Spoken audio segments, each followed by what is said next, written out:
I believe that we all have an inner voice, that inner knowing that silently guides us in life. We may call it intuition, inner wisdom, or some other name. I'm here today to talk about the importance of listening to that inner guidance.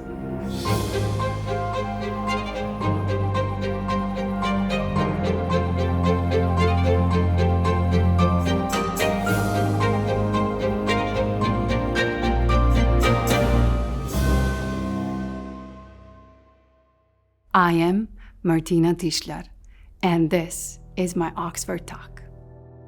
3 years ago, a doctor told me that I was going to die. I was misdiagnosed and heavily treated for a condition that I didn't have. The medical treatment nearly killed me. At the time of the misdiagnosis, my inner voice warned me that something was off. I wasn't feeling well for months. My body was warning me, and I knew I needed to slow down.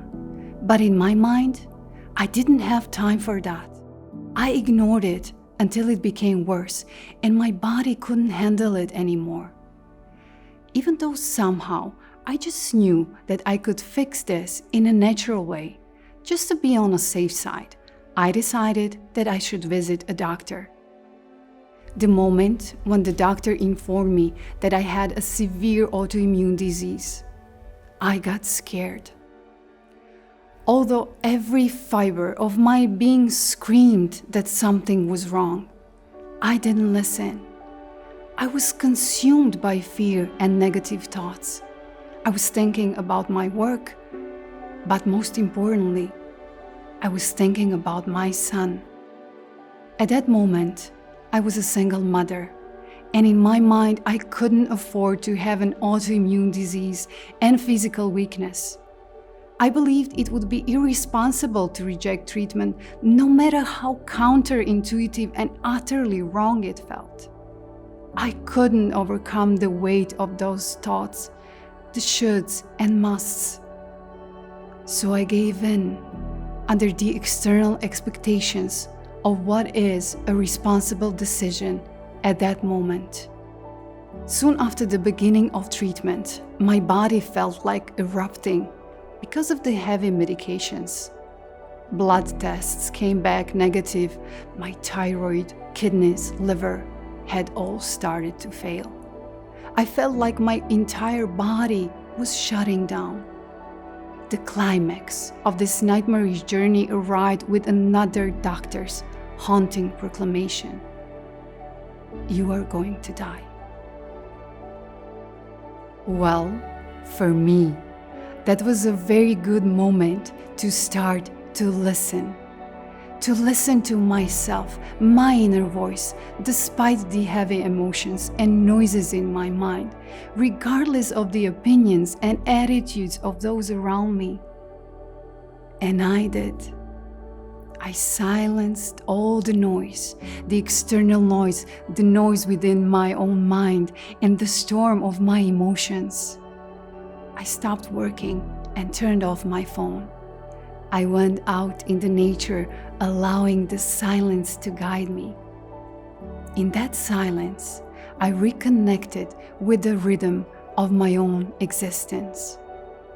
I began to attune myself to my body, which had been quietly urging me to slow down for quite some time. I embraced a slower pace and altered my diet.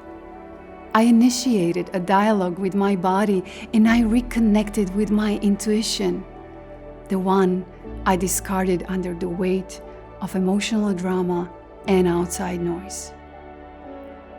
I found a certain new silence that arises when we dive deep into ourselves and decide to quieten external stimuli. Trusting in this process of listening has led me to a greater clarity and inner peace. In that peace, I simply knew what I needed to do.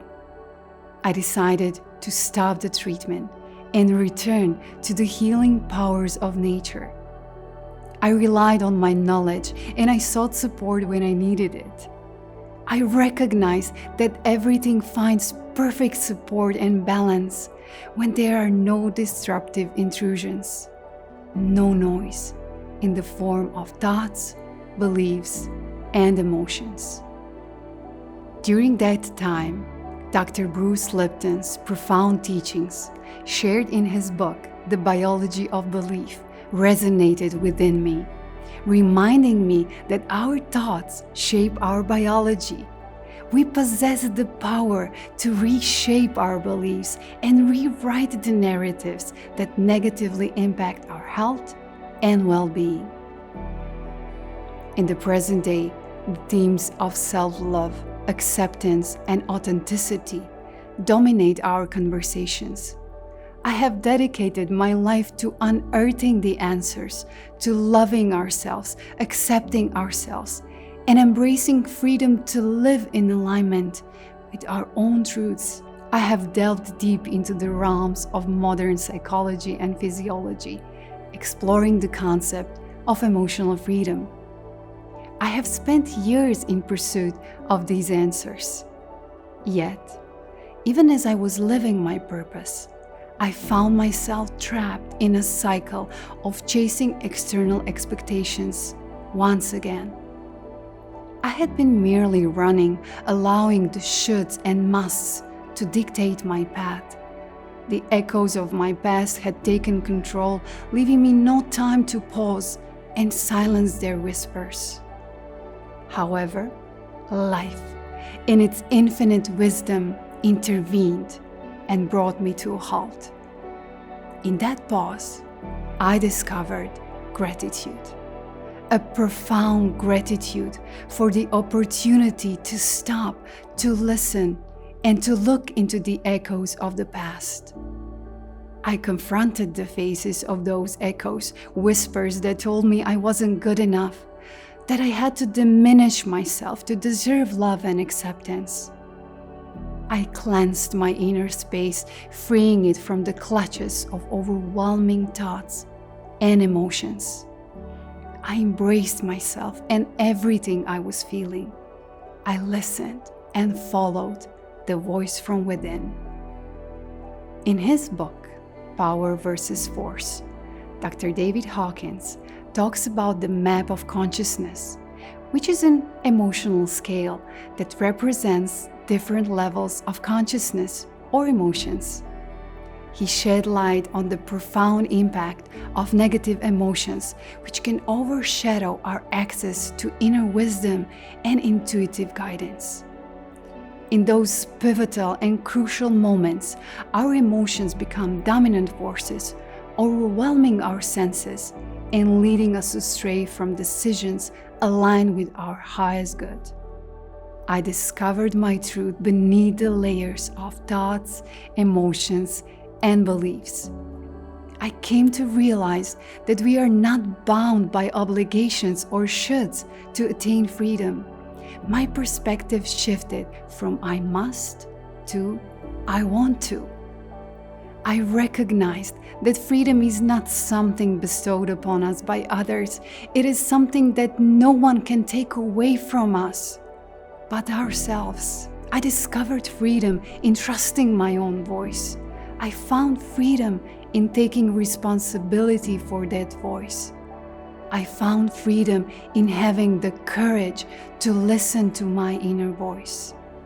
I embraced myself and my feelings. And as a result, my inner voice became stronger than ever before. I ascended the emotional scale from powerlessness and fear to acceptance and love. In that acceptance, I discovered the power to truly listen, to hear the whispers of my soul. And in that act of listening, I not only found survival, but also liberation. Perhaps it is because of this very day, this very moment, that I have survived.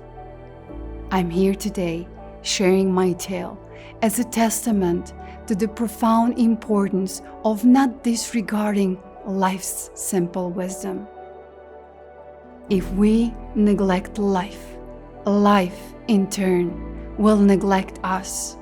If we ignore our bodies will begin to ignore us. And if we silence our inner voice, the very essence of our being that we all possess, we may pay the ultimate price. Liberation and freedom can be discovered in the courage to listen to that sacred voice inside, no matter how hard or even crazy it may seem in the moment. With that courage, we can liberate the love and acceptance we have sought throughout our lives. This is the responsibility offered to us to attain freedom when external or internal noises overpower us. The only moment we truly have is now. So now is a good moment to free ourselves by listening to the simple wisdom within. A moment for a silent revolution of freeing ourselves from ourselves.